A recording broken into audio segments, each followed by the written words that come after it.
Hi, and welcome to the Rooted in the Seasons podcast. It's so good to have you here. Today, I want to talk about something I know so many of us wrestle with. How we start our day. How do you start it? Maybe you're waking up feeling already behind.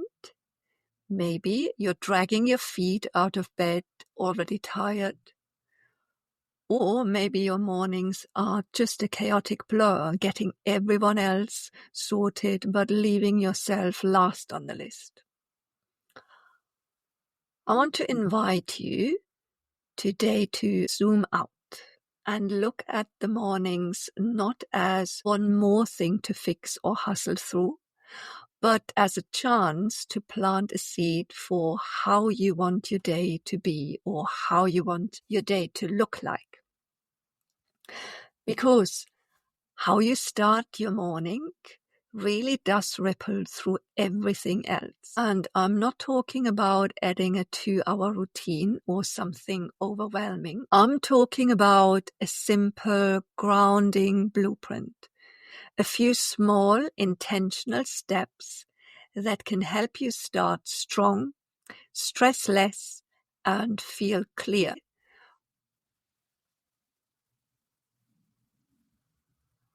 Okay, let's look at what that could actually look like and why it matters. Start on the right foot. Here's a beautiful ritual I learned from my teacher, Sri Balaji, and it's something that I'm practicing in my mornings. When you first wake up, before you even get out of bed, bring your hands together, look at your palms, feel the warmth of your hands. And if you like, you can say or just think this traditional verse. Karakre vasate Lakshmi, karamule Saraswati, karamate to Govindam, parapate karadarshanam. Which means at the fingertips resides Lakshmi. At the base, Saraswati. And in the center, Govinda or Krishna. By looking at your hands in the morning,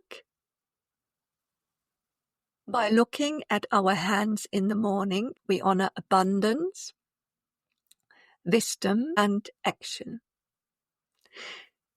It's a simple moment to pause, to acknowledge the blessings, to have another day in this life, to have another day to live, and maybe to remind yourself there's something greater than ourselves, something we're part of, and that can be deeply reassuring. It reminds us we're not alone as we move through our days. Then, before you stand up, notice which nostril is open. Ayurveda teaches whichever nostril is flowing more freely is the stronger side at the moment. Stepping out of bed with a foot on that side helps you feel steadier, less likely to wobble, literally more balanced as you start your day.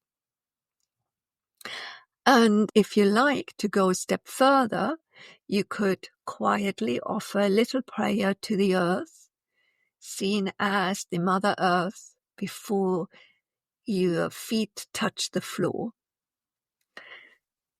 Samutra vasane devi parvatasana mandale Vishnu patni namastupyam padasparsham kshavasvame. It's a way of saying, O Mother Earth, forgive me for touching you with my feet today. These small rituals help us begin the day with awareness, with reverence and gratitude. All right, so you're out of bed. Next step, drink a glass of hot water or 2. Why? Because after the night, your body needs to rehydrate, and that warm water helps stimulate elimination. It encourages your digestion to move, helping your body to get rid of what has been processed overnight. And I would like to tell you a little story a student shared with me.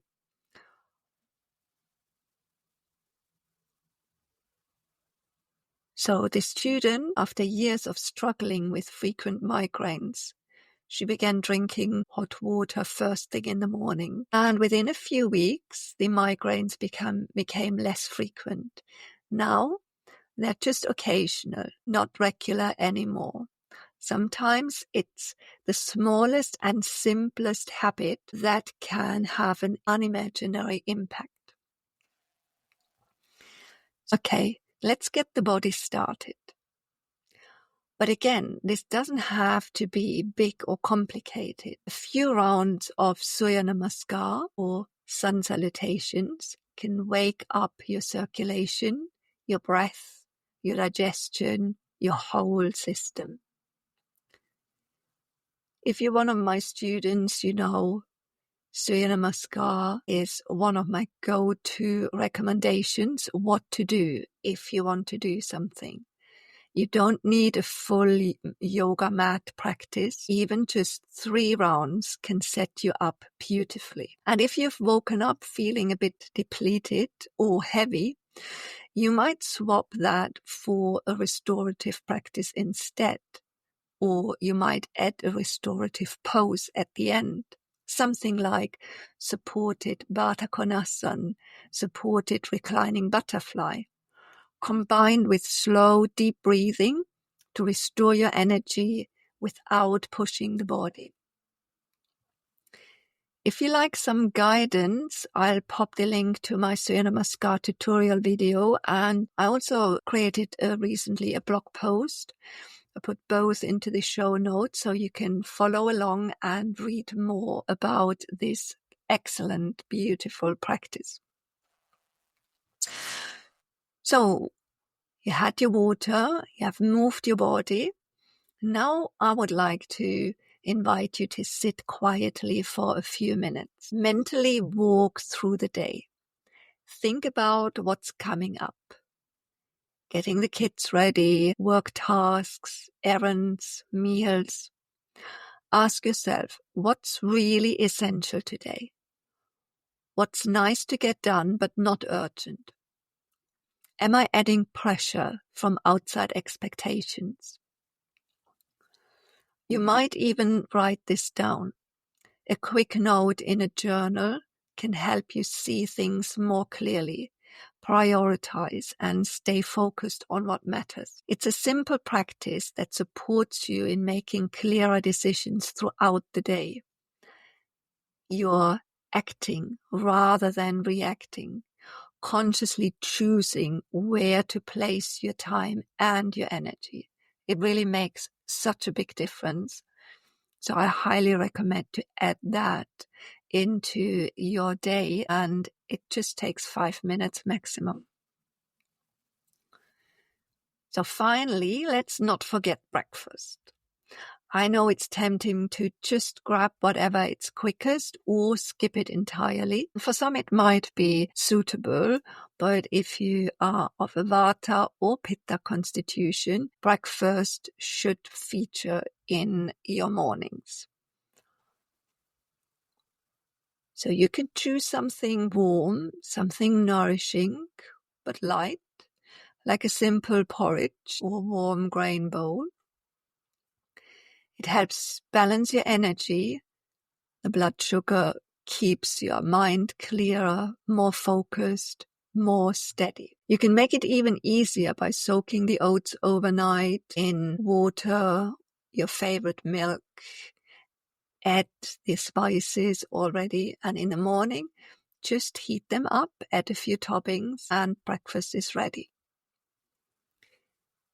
If you'd like support with that, I've got a link in the show notes on a meal prep masterclass replay, so that can set yourself up with nourishing meals without adding stress.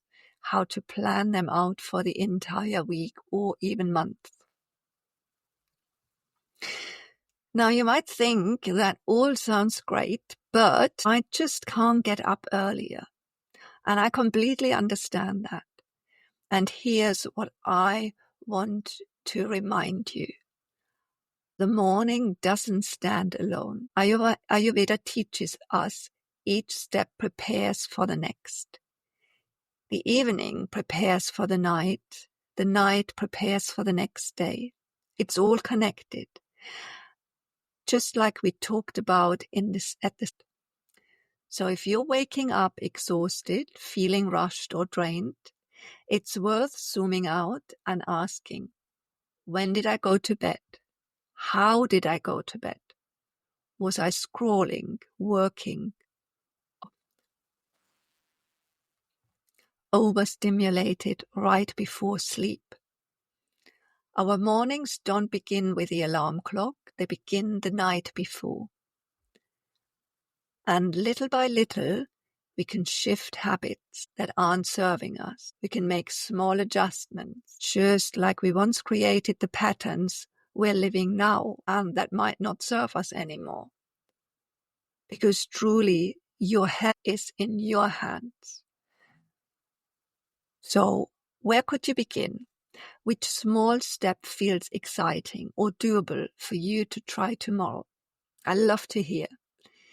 Feel free to leave comments or reply to let me know.